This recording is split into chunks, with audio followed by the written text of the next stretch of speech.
ನಮಸ್ಕಾರ ಸ್ನೇಹಿತರೆ, ನನ್ನ ಕನ್ನಡದ ಅದ್ಭುತ ಕತೆ ಯೂಟ್ಯೂಬ್ ಚಾನಲ್ಗೆ ತಮ್ಮೆಲ್ಲರಿಗೂ ಸ್ವಾಗತ ಸುಸ್ವಾಗತ. ಹಾಗಿದ್ದರೆ ಬನ್ನಿ ಸ್ನೇಹಿತರೆ, ಯಾವ ರೀತಿ ಈ ಕತೆ ಇದೆ ಅಂತ ಹೇಳ್ತೀನಿ. ಎಲ್ಲಿ ಸ್ಕಿಪ್ ಮಾಡದೆ ಪೂರ್ತಿಯಾಗಿ ಕೇಳಿ. ಅಲ್ಲಿ ಇಲಿಗಳು ಸಭೆ ಸೇರಿದವು. ಇಲಿ ಮರಿಗಳಿಂದ ತೊಡಗಿ ಎಲ್ಲ ವಯೋಮಾನದ ಇಲಿಗಳು ದಂಡೆ ಅಲ್ಲಿ ನೆರೆದಿತ್ತು. ಆ ಸಭೆಯ ಮಧ್ಯದಿಂದ ಅತ್ಯಂತ ಹಿರಿಯನಾದ ಸಭೆಯ ಮುಖಂಡ ಇಲಿ ಎದ್ದು ನಿಂತು ಸಭೆಯನ್ನು ಉದ್ದೇಶಿಸಿ ಮಾತನಾಡತೊಡಗಿತು. ಬಂಧುಗಳೇ, ನಿಮಗೆಲ್ಲ ತಿಳಿದಿರುವಂತೆ ನಮ್ಮ ಆಜನ್ಮ ಶತ್ರುವಾದ ಬೆಕ್ಕಿಗೆ ಗಂಟೆ ಕಟ್ಟುವ ಬಗ್ಗೆ ಇಂಥ ಅನೇಕ ಸಭೆಗಳನ್ನು ನಡೆದರೂ ಯಾವ ಪ್ರಯೋಜನವನ್ನು ನಮಗೆ ಆಗಲೇ ಇಲ್ಲ. ಆ ಸೊಕ್ಕಿನ ಬೆಕ್ಕಿನ ಕೊರಳಿಗೆ ಗಂಟೆ ಕಟ್ಟಲಾಗದೆ ಆ ಬೆಕ್ಕಿನ ಸುಳಿವರಿಯದೆ ಅದಕ್ಕೆ ಆಹಾರ ಆಗ್ತಾ ಇದ್ದೇವೆ. ನಾವು ನಮ್ಮ ಬಂಧು ಬಳಗವನ್ನು ತಿಂದು ಕೊಬ್ಬಿರುವ ಬೆಕ್ಕಿನ ಕೊರಳಿಗೆ ಗಂಟೆಯನ್ನು ಕಟ್ಟುವ ಧೈರ್ಯಶಾಲಿ ಹುಟ್ಟಲು ಇನ್ನೆಷ್ಟು ಯುಗಗಳು ಬೇಕೋ ಗೊತ್ತಿಲ್ಲ. ಬೆಕ್ಕಿಗೆ ಗಂಟೆ ಕಟ್ಟಿದರೆ ಅದು ಬರುವ ಸುಳಿವನ್ನರಿತು ನಾವು ಸಾವಿನಿಂದ ಪಾರಾಗಬಹುದು. ಇಲ್ಲಾದರೆ ನಾವೆಲ್ಲ ಆ ಬೆಕ್ಕಿನ ಆಹಾರವಾಗಿ ನಮ್ಮ ಅಂಶವೇ ನಿರ್ವಂಶವಾದೀತು ಎಂದಿತು. ಎಲ್ಲ ಇಲಿಗಳು ಸಭಾ ಅಧ್ಯಕ್ಷರ ಮಾತನ್ನು ಕೇಳಿ ಪರಸ್ಪರ ಚರ್ಚೆಗೆ ತೊಡಗಿದವು. ಹೇಳಿ, ನಿಮ್ಮಲ್ಲಿ ಅಂತಹ ಧೈರ್ಯಶಾಲಿ ಯಾರಾದರೂ ಇದ್ದೀರಾ ಎಂದು ಪ್ರಶ್ನಿಸುತ್ತಾ ಅಧ್ಯಕ್ಷ ಇಲಿ ಇಡೀ ಸಭೆಯನ್ನು ಆ ದಿನ ಮೌನವಾಯಿತು. ಅಷ್ಟರಲ್ಲಿಯೇ ಮೊಬೈಲ್ನಲ್ಲಿ ಕೇಳಿಬರುತ್ತಿದ್ದ ಸಿನಿಮಾ ಹಾಡಿಗೆ ಹೆಜ್ಜೆ ಹಾಕುತ್ತಾ ಬಂದ ಒಂದು ತರುಣ ಇಲಿಯು ಸಭೆಯನ್ನು ಉದ್ದೇಶಿಸಿ ಮಾತನಾಡಿತು. ಅಯ್ಯೋ, ಇದು ಒಂದು ದೊಡ್ಡ ಸಮಸ್ಯೆನಾ?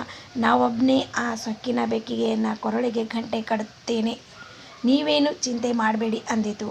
ಎಲ್ಲ ಇಲಿಗಳು ಆಶ್ಚರ್ಯದಿಂದ ಹೌದೇ, ನೀನು ಆ ಕಾರ್ಯವನ್ನು ಮಾಡುವೆಯಾ ಸವಾಲು ಹಾಕಿ ನಕ್ಕಿದರು.